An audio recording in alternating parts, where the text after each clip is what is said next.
శ్రోతలకు నమస్సులు. వ్యక్తి మారితే సమాజం మారుతుంది. మార్పు అనేది మనతోనే మొదలవ్వాలి. వ్యక్తి ఆధ్యాత్మిక మార్గంలో పయనిస్తూ సమాజ సేవలో తరించాలనేది శ్రీ వివేకానందుల వారి బోధ. దరిద్ర నారాయణునిలోనే నారాయణుని చూడమన్న గొప్ప విప్లవ సన్యాసి శ్రీ వివేకానందుల వారు. వారి బోధలు వ్యక్తిత్వ వికాసానికి, సమాజ వికాసానికి గొప్ప మార్గాలు. ఈ క్యాసెట్ వివేకానందుల వారి ఉపన్యాసాల సారాంశాన్ని క్రోడీకరించి మీకు అందించాలని చేసిన చిన్న ప్రయత్నం. తెలుగులో వివేకానంద వాణిని వినిపించాలనే కోరిక మా ఈ క్యాసెట్ రూపకల్పనకు దారితీసింది. బాంబుల వర్షంలా, పదునైన ఈటెల్లా, తుపాకీ గుండులా మనస్సులోకి దూసుకుపోయే భావాలు వారివి. ఈ క్యాసెట్ విని తమ జీవన మార్గాన్ని సరిదిద్దుకోగలిగితే మా ఈ చిన్న ప్రయత్నం సఫలమైనట్లే. ఆత్మవిశ్వాసపరులైన కొందరు వ్యక్తుల చరిత్రే ప్రపంచ చరిత్ర. విశ్వాసం అనేది మనిషిలోని దివ్యత్వాన్ని బయటకు తీస్తుంది. మీరు దేన్నైనా సాధిస్తారు. అఖండ శక్తిని ప్రదర్శించడానికి కావలసిన ప్రయత్నం చేయనప్పుడే మీకు అపజయం కలుగుతుంది. ఒక వ్యక్తి గాని, జాతి గాని తనలో తనకు విశ్వాసాన్ని ఎప్పుడు కోల్పోతుందో అప్పుడే ఆ వ్యక్తి, జాతి మరణించినట్లు లెక్క. మనలో మనకు విశ్వాసం, భగవంతుడిలో విశ్వాసం, ఇవే గొప్పదనానికి మూల కారణాలు. మన 3 కోట్ల దేవతలలోనూ మనకు విశ్వాసం ఉన్నా, అడపాదడప విదేశీయులు మన మధ్య చొప్పిస్తూ వస్తున్న దేవతలందరిలోనూ మనకు విశ్వాసం ఉన్నా, మనపై మనకు విశ్వాసం లేకపోతే మనకు నిష్కృతి ఉండదు. ఆత్మకు సాధ్యం కానిది ఏదీ లేదు. పాపం అనేది ఏదైనా ఉంటే అది మనం దుర్బలమని లేదా ఇతరులు దుర్బలని అనడమే. ఇంతకు మించి పాపం మరొకటి లేదు. మీరే విధంగా కాదలుచుకుంటారో అదే ప్రకారం అవుతారు. మిమ్మల్ని మీరు బలహీనులుగా భావించుకుంటే మీరు బలహీనులే అవుతారు. బలవంతులుగా భావించుకుంటే బలవంతులే అవుతారు. స్వతంత్రులవ్వండి. ఎవరి నుండి ఏమీ ఆశించవద్దు. ఒక్కసారి మీరు మీ జీవితాలను సింహావలోకనం చేసుకుంటే ఏనాడూ లభించని అన్యుల సహాయానికై వృధాగా శ్రమపడినట్లు అర్థమవుతుంది. మనకు కావలసిన లభించే సహాయం అంతా మనలో నుండే లభించిందనేది నిర్వివాదాంశం. నాకు చేత కాదు అని ఏనాడు అనుకోవద్దు. మనం అపార శక్తివంతులం. మన ఆత్మశక్తితో పోలిస్తే ప్రకృతి, కాలం, ప్రదేశం ఇవన్నీ చాలా అల్ప విషయాలు. ఏ పనైనా సరే, ప్రతి కార్యాన్ని మనం చేయగలం. మనం అపార శక్తివంతులమన్న విషయాన్ని ఎన్నటికీ మరవకండి. మనం ఆ పరమాత్ముడి బిడ్డలమే. అమే శక్తి సంపన్నుడైన ఆ విశ్వాత్మకుడి ప్రతిరూపాలం. మనం పవిత్ర పరిపూర్ణ జీవనులం. ఈ భూమి మీద పుట్టిన దివ్యాత్మ ప్రతిబింబాలం. మనం పాపులమా? మానవుణ్ణి పాపి అనడమే అన్ని పాపాలకు మించిన పాపం. ఇంతకు మించిన దూషణ వాక్యం మరొకటి లేదు. మానవుడు పాపి కాడు, అమృతపుత్రుడు. ఓ సింహ సదృశులారా లేవండి. గొర్రెల వలె, బలహీనుల వలె భ్రాంతిని వీడండి. మనం శాశ్వత ఆనందానికి వారసులం, అమృతాత్ములం, సర్వస్వతంత్రులం. పోరాటాలను, పొరపాట్లను ఎన్నడూ పట్టించుకోవద్దు. అపజయాలను, వెనుకంజలను అసలే పట్టించుకోవద్దు. సదా మీ ఆదర్శాలనే అంటిపెట్టుకోండి. ఎన్నిసార్లు అపజయం పొందినా సరే పట్టు వదలక గమ్యాన్ని చేరే వరకు ప్రయత్నిస్తూనే ఉండండి. బలహీనతకు పరిష్కారం దాని గురించి చింతించడం కాదు, బలాన్ని గురించి ఆలోచించడమే తగిన మందు. మానవుల్లో నిబిడీకృతంగా ఉన్న బలాన్ని గురించి వారికి బోధించండి.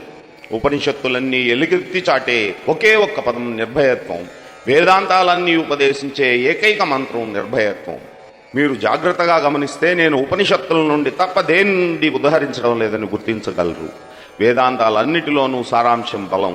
ఈ ఒక్క మాటలోనే సారాంశం అంతా ఇమిడి ఉంది. యువకులకు నేనిచ్చే సలహా ఒక్కటే, బలవంతులై ఉండండి.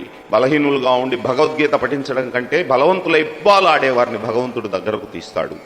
మీ కండలను బలవంతంగా చేస్తే భగవద్గీతను మరింత బాగా అర్థం చేసుకోగలరు.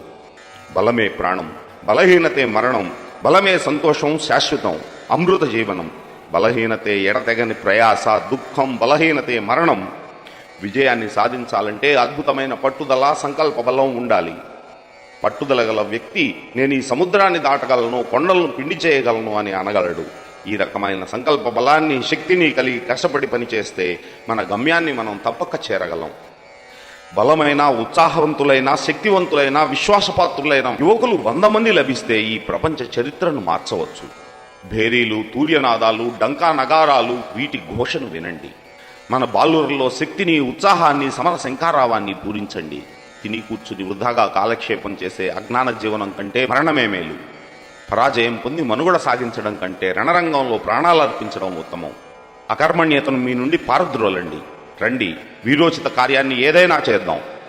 మనస వాచ కర్మణ త్రికరణ శుద్ధిగా తాము చేసే పరోపకార కార్యాల ద్వారా ప్రపంచాన్ని సంతోషపరిచేవారు. ఇతరులలోని సౌశీల్యం చిన్నదైన పర్వతమంతగా పెంచి శ్లాఘించడం ద్వారా హృదయాలను వికసింపజేసేవారు మహాత్ములని అనిపించుకుంటారు. ప్రతి వ్యక్తి తన శక్తి కొద్ది శ్రమ చేయనిదే ఏ కార్యమైనా సాధ్యమవుతుందా? క్రియాశీలిని సింహసదృశ ధైర్యవంతులను మాత్రమే విజయలక్ష్మి వరిస్తుంది. వెనుక్కు చూడవలసిన పని లేదు. మున్ముందుకు సాగండి. అంతులేని శక్త్యుత్సాహాలు, ధైర్యం, సహనం ఇవి ఉంటేనే ఘనకార్యాలు సాధ్యపడతాయి. నిరాశపడవద్దు. మీరు నడిచే బాట కంటకావృతమైన కీకారణ్యమైన వెనుకడుగు వేయవద్దు. లేవండి, మేల్కోండి, మీ గమ్యాన్ని చేరండి. గీతలో శ్రీకృష్ణ పరమాత్ముడు సైతం అర్జునులకు ఉపదేశించిన ఉపదేశం ఇదే. క్లైబ్యం ఆస్మగమ పార్థ నైతత్వయుపపద్యతే క్షుద్రం హృదయ దౌర్బల్యం త్యక్తోతిష్ట పరంతప. రోగాలు, చావులు, దురదృష్టం, దైన్యం ఇవేవీ మనకు లేవు.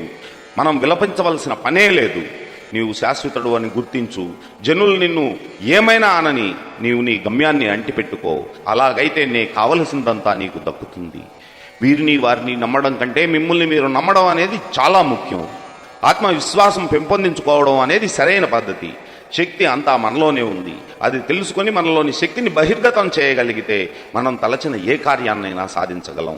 సంపూర్ణ ఆత్మవిశ్వాసం, బలం కలిగి ఉంటేనే కాలకోట విషాన్నైనా అమృతంలో త్రాగవచ్చు. మిమ్మల్ని పిచ్చికుక్క తరుముతుంటే మీరు పరుగులెత్తుతూ ఉంటారు. మీరు ఎంత దూరం పరుగులెత్తినా అది మిమ్మల్ని తరిమి కొడుతూనే ఉంటుంది. నిలబడి ఒక్కసారి తిరగబడండి, అది తోక ముడిచి పరిగెడుతుంది. ఎలాంటి భయంకర పరిస్థితినైనా సరే ఎదిరించి ధైర్యంగా నిలబడగలిగితే ఏ పరిస్థితి నిన్ను ఏమీ చేయలేదు. లేచి నిలబడి ధైర్యంగా పోరాడండి. ఒక్క అడుగు కూడా వెనక్కు వేయవద్దు. గ్రహతారులు గతులు తప్పని ప్రపంచమంతా ఎదురు తిరగని మన గమ్యం నుండి వెనుకంజ వేయవద్దు. మరణం అంటే కేవలం దుస్తులను మార్చుకోవడమే. అటువంటి దాని గురించి ఆలోచన ఎందుకు? పిరికి వాళ్లే మనం సాధించేదేమీ లేదు.